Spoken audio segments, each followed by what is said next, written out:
Okay, so let's now start again. So we came to this point where we had these default graphs appearing on our screen. Okay, now some of these default graphs will be useful, but some will not be very useful depending on what you're trying to achieve. Okay, first thing to note over here is the quantity that is being plotted. Okay, so the title of the graph shows you the quantity which is being plotted. So you can see here it says stress, and then in bracket it says von Mises. Then you have another graph called as displacement, and it says DISP, meaning it's a resultant displacement. And then you have got a strain, but then in bracket it says equivalent. Okay, now because SolidWorks is a 3D software, by default all of these default plots that it has plotted for you are 3D measures of the stress. So the von Mises is an equivalent stress that you can define for a situation combining all the stress components in x, y, and z axis. Now how you actually combine it, we will be discussing this probably I think next week somewhere, or maybe week after. I've forgotten the exact sequence of the things, but we will be discussing it slightly later. This particular stress component is linked with one of the failure mechanisms in ductile metals, therefore it is commonly used. But right now today I'm not going to use this graph immediately. Maybe towards the end we'll also plot it, but right now I'm not going to use it. So I am going to use what you actually calculated for your hand calculations, right? And that was sigma x, or the x component stress, right? Because you calculated it for the hand calculation along the x-axis.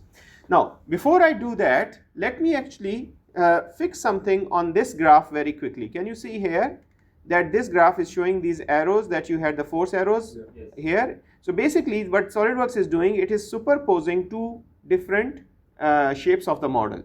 One is the deformed shape and one is the original shape. Where the arrows are is basically the original shape, and where the end now is appearing is the deformed shape. But this deformed shape is highly exaggerated, okay, because by default it uses some scale factor to make the visualization look nice or easy.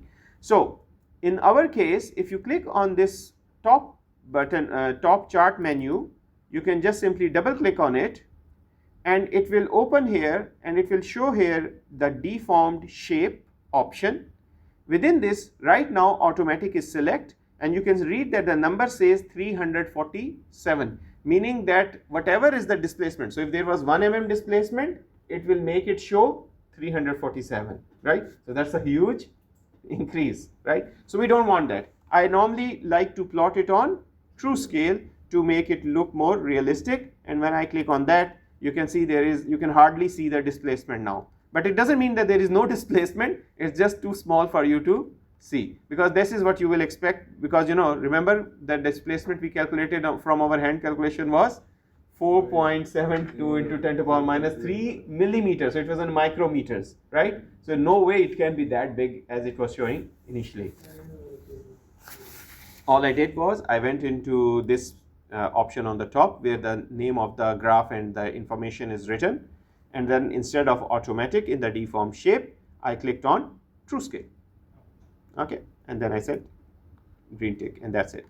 Right, I'll come back to this plot in a minute, but let's now plot the first quantity that we plotted using hand calculations. Okay, so you go onto the graph, right click on the results, and then you need to go on to define stress plot, because we are trying to create a stress plot right now.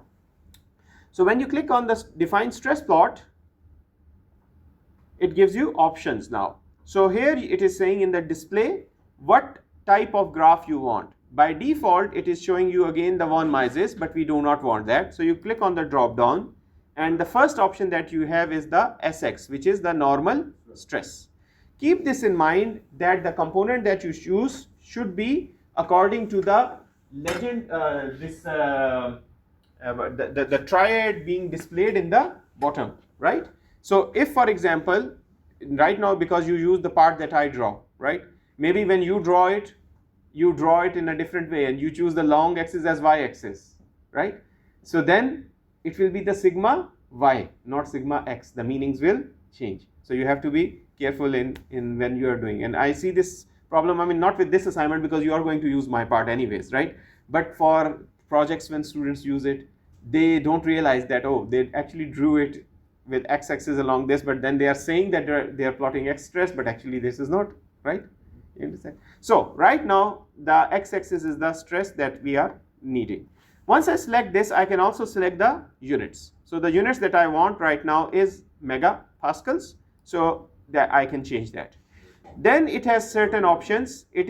Option is to show as a vector plot or to show it in the default option, which is right now, which is called as a contour plot. Okay, so what you're seeing right now is called a contour plot, meaning that the values are shown with bands of color, and each color shows a range of stresses rather than a one single value of stress. In a vector plot, you get arrows, and the length of the arrows and the color combined will indicate the magnitude of the stress. So right now I will keep it as contour plot, so I will not click any other option.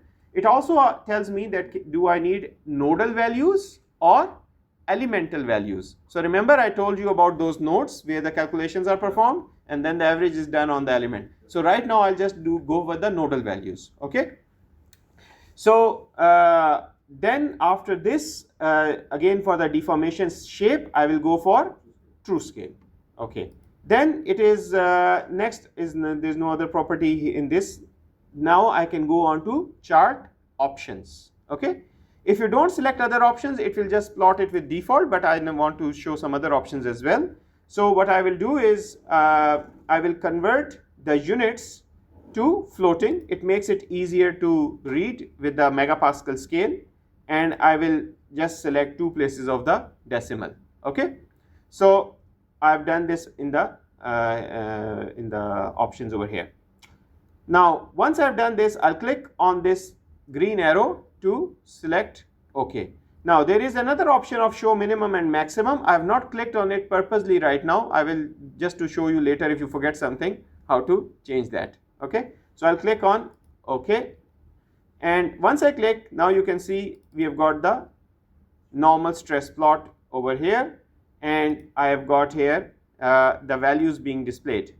Immediately you can see from this value shown over here that your highest color over here is 108.51, and the color is bright red, which is shown on these edges over here, and then the minimum value is around 13.98. Okay. It is different for every ship, right? It is different for every user. It will not be hugely different if you have used the same meshing parameters and the same force and the material. How about the megapascal is the highest? As the 120. 120. That means in the meshing you may have chosen, I think, the blended meshing and not the standard mesh. When I was selecting the mesh options, I went into standard mesh and I used draft quality.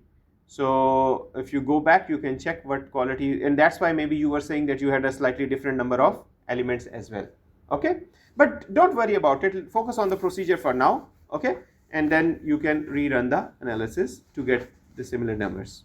Okay, now, but that should actually start making you worried because I'm getting a different number, you're getting a different number, and that's why precisely we are doing this analysis. Okay, to explain these subtleties of the analysis. Okay, and which number is actually true number, right? So let's now also plot the maximum and the minimum. To do that, I can just simply double click on this again, and I can go on to chart options and ask it to show minimum and show maximum, right? And right now you can see here it is showing it around this free edge as the minimum, and basically it's showing it the maximum stress to be on the notch exactly, right? So this is where you have got the maximum stress, and this is where you've got the minimum stress. And if you think about it, it does make some sense, right? Because remember that analogy of the traffic that I gave you, right? So if you are going to have all of these cars moving in this direction, this region will become free, Yeah. isn't it? So that means that this region is actually having a slightly less stress. But it's more than that actually. It's not just the cars going through. That is just more like physical analogy for easy to understand. What's happening here is that as the stresses are concentrated on this edge along x-axis, you've got the Poisson effect from the other axis, which is the sigma y and sigma z. So if you plot those, you'll find actually that those values will actually go higher on those edges, while this one becomes lower. We'll compare some of those features later on. Okay. Now, but how do you know if your model is set up correctly? Because this number is completely different from the numbers that you calculated using your hand calculations, isn't it? Okay. So now there are two ways you can do what we call as a sanity check on the model. Okay, meaning that you are trying to figure out if the differences that you are seeing are because of some approximation, or they are simply the model is not being set up correctly. Okay, so sanity check should always first be done for primary variables and then for secondary variables. The primary variable in any static stress analysis is force and displacement, and the secondary variable is stresses and strains. Okay, so I will first plot a displacement plot and then I will do the sanity check on that. Once I'm happy with that, then I will come back to my stress and strain plot and then try to make sense of and make a sanity check to see whether if this is correct as well or not. So let's now go back and plot a displacement plot. Although I have this displacement plot over here, but because this is resultant displacement and we did not use 3D calculations in our hand analysis, so I will plot only x-axis displacement. Okay, so I'll again go up and I will basically now right click and then choose define displacement plot, and on this I will now choose, instead of resultant, ux, which is the total displacement along the x-axis. I'll keep the units as millimeters and I'll keep the scale as true scale, and that's what I need for now. And I can just simply go on to the chart option. Again, I can show the maximum and the minimum. In the units, I think scientific is okay for now because there we used into 10 to power something, right? So we'll be able to compare it directly with our hand calculation. Right, so as soon as I click OK, you can see now a nicely spread displacement plot, which is showing you the blue values which are indicating a zero displacement on the edge, and this is what we expect, right? And the free edge having a maximum displacement of 4.753 into 10 to power minus 2, right? So this is precisely what we did in our hand calculations. So this is 4.753 into 10 to the power minus 3, right? Sorry, I keep on right, so 10 to the power minus 2, and this is what we got over here, 4.744, which is pretty close, right? Okay, so that means from the point of view of we can calculate the percentage difference as well, but I'm not too much bothered about it right now. But now you know that at least it is giving you some confidence. Your displacement will also be very close to this number, right? My 4.765. Okay, so it goes on the third place of that decimal actually not even third, because it's 10 to power minus 2. So 1, 2, 3, 4, fifth place of decimal the difference starts. 4.765 minus 2. Okay, so meaning that we have got approximately the same value. So means the basic model is therefore set up correctly, right? Let's now go back to our normal stress and closely look into what's happening in this region and this region. In this region, can you see here the bands are somewhere in this green color over here, right? And now if you think about it, this number over here, right, on this region, you can precisely see what the value is on any location here by using the probe feature. Okay, so if you go on to the plot tools and you go on to probe, you can then select location, and in the location you click on here and it will pick up a node. So it is telling you node number 500 for the location of the node, and it is saying that the value over here is 55.03 megapascal. So this is very close to the gross stress value that we calculated using hand calculation. So another indication that basically the model has been set up correctly and there is something that we were not capturing in our hand calculations which is being captured by the software in terms of the peak stress values. Okay, so we have verified that the net stress is around 55.03. Now I will select a few points along this line. So for example, I will click here. Are you in the class? So this one over here, you can see if you click on the middle, it's around 62. Yeah. Then if you move upward towards closer to this edge, the stress becomes around 77.09. You move more closer, this becomes now around 106 for me. It may be slightly different value for you. Okay, so depending on where your nodes are, you'll be able to see a variation. Okay, you can even plot a line plot if you select a line along this one, but right now I'm not bothered about too much exact calculations. Okay, so what you can see here is that your net stress value that you calculated, 82, is not really present along this, but you have got some values which are closer to it, like 77, and you have got some values which are heavier.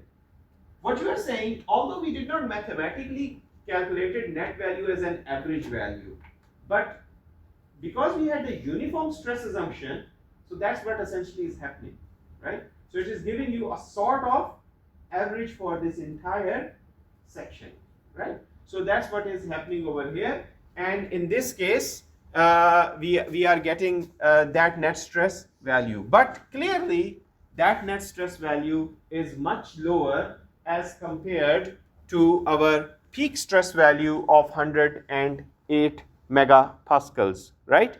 And that means if we were going to design this without any factor of safety, your part would have essentially yielded in that location near to the edge. An important thing to consider here is that the highest stresses actually do not remain high throughout. They are only localized.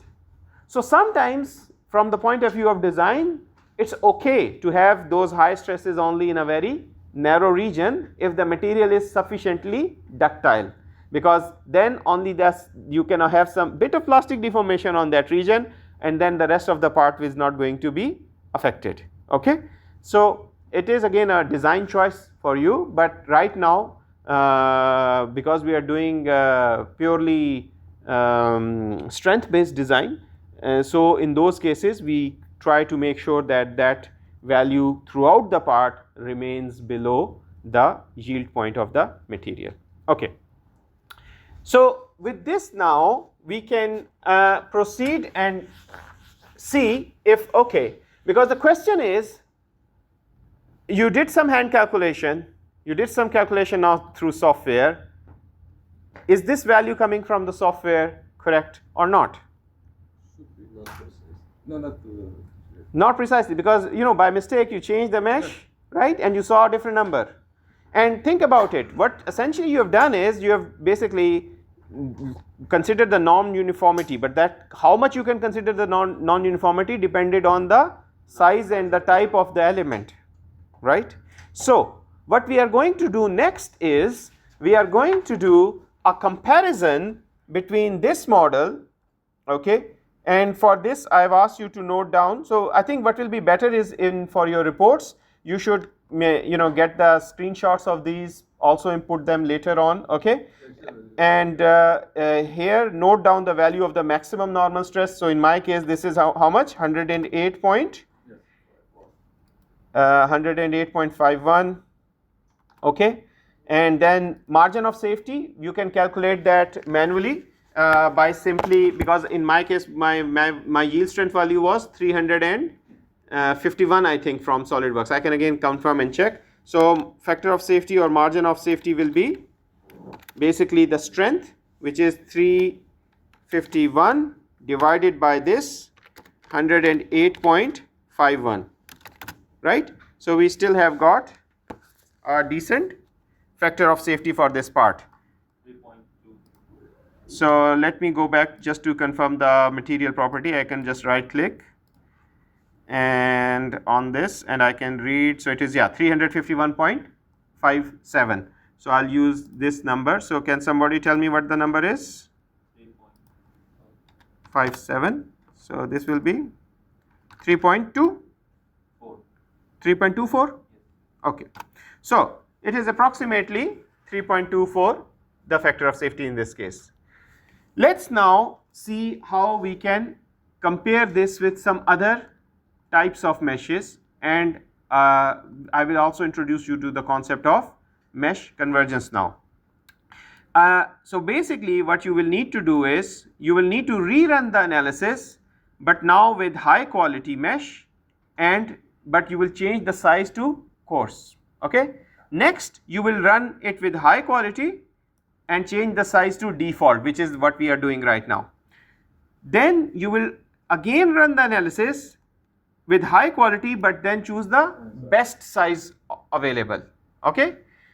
And then there is a technique called as high quality meshing, but with controlled mesh, meaning that you are going to have zones in which you will have a higher mesh density and zones in which you will have a lower mesh density. Because if you think about this, really here the stresses are already being captured correctly. So ideally, if you can just simply have the mesh more refined in this region, it will not increase the total number of elements, but it will be able to capture the stresses more accurately. So basically these are the 5 different analyses that we will be running. Of course, I will not have the time to run all of these cases today. So what I will do is I will run the second case now, okay, and then I will let you follow the steps in the book, okay. And by next time I expect that, because it has all of those cases as well, so by the next time I'm hoping that you will have completed this table, right? And then we can have a bit more discussion of it in the class, and then we can close the topic hopefully. Now, how to set up run the next analysis is simple. You have to right click on it, copy the study. So meaning that you don't have to do all the steps again, rather you only have to do the meshing and the plotting again, okay. So this is simple. Here I will just give it the new name, and the new name is high quality mesh coarse size. I'll do that. The study type is still same, it is still static. I'll just click on OK. Sir, when you submit this, should we submit also the SolidWorks file? For this assignment it's okay, no, but for the actual, the assignment 1 you have to, okay, not for this lab exercise. No, which is the one we have to submit next Wednesday? Yes, the one which is individual assignment for the shelf, brackets, okay, for that you have to submit. Okay, now so basically you can see all the results files are also copied, but right now there is no change. So what we have to do is we keep everything else same, we only go back to the mesh, right click on the mesh and then say create mesh, okay, again. So when we say create mesh, it asks us that, it says, well, if you do this you are going to have to rerun the analysis. Yes, of course, we know that, right? So we'll say okay. And now I will basically first go into mesh quality and I will click on this, move this back to high quality, okay, and I will go into the definition, and now I will move the slider to chorus. So if you see here, what will happen, is that the size, so I'll keep it standard, Ghanim, sorry, Ghanim, yes. Here you see this is the difference I was talking about. I had chosen standard mesh over here, okay. So I'll keep it still standard mesh, only I've changed from draft quality, now moved it back to high quality, and then in the size I will move it to coarse, which means it goes to 8.55 as the edge length. So I will click on OK, and you can see now the mesh size is much bigger, and if you right click on the mesh and go on to details, you note that it is total nodes are 1902. So I'll note down this number 1902, and the number of elements is 1027. Now this is interesting that by changing the 1027, right?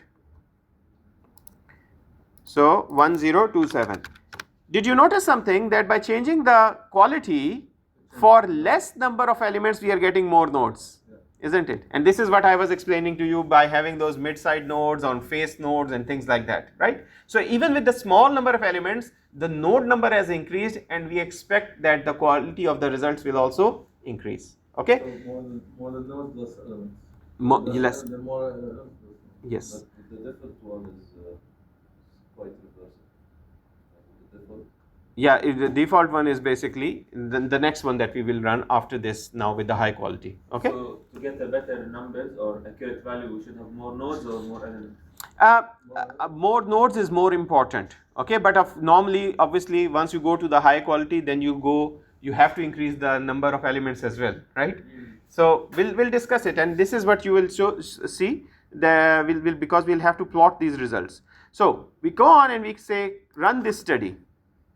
When we run this study, immediately now you can see the von Mises plot, but if you go back and click on your stress plot, this is what you plotted, right? So you again have the X stresses, you have the displacement, you can again compare, the displacement is coming out to be slightly higher now, right? So note down these numbers in your file, so it is 4.804 into 10 to the power minus 2,